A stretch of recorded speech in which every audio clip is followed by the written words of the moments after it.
When I started preaching back in 51, it was a number of us youngsters, nothing but youngsters, started preaching. And all that was on our mind, including on my mind,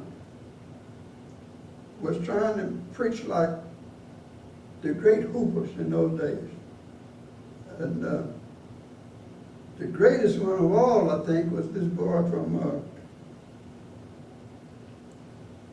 Detroit. I can't think of his name. I can't think of no names, so I ain't just be worrying about it. But they hooped. And they wanted to hoop like these hoopers.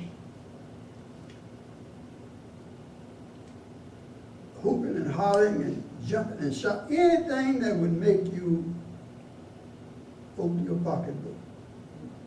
That's what it was about then, and that's what it's about now.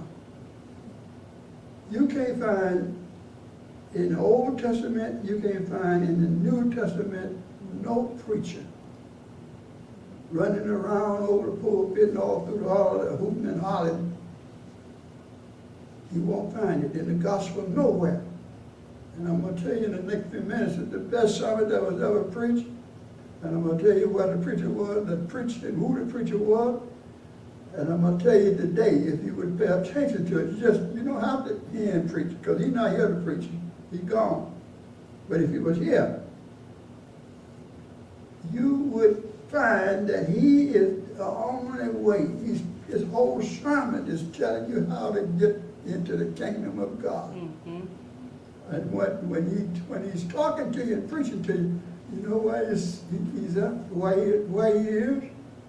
He's sitting down on the side of a mountain. And the congregation is down at his feet.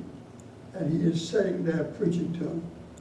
And I guarantee you won't find a better sermon, you won't find a more effective sermon, you won't find a sermon that will help you to get to heaven.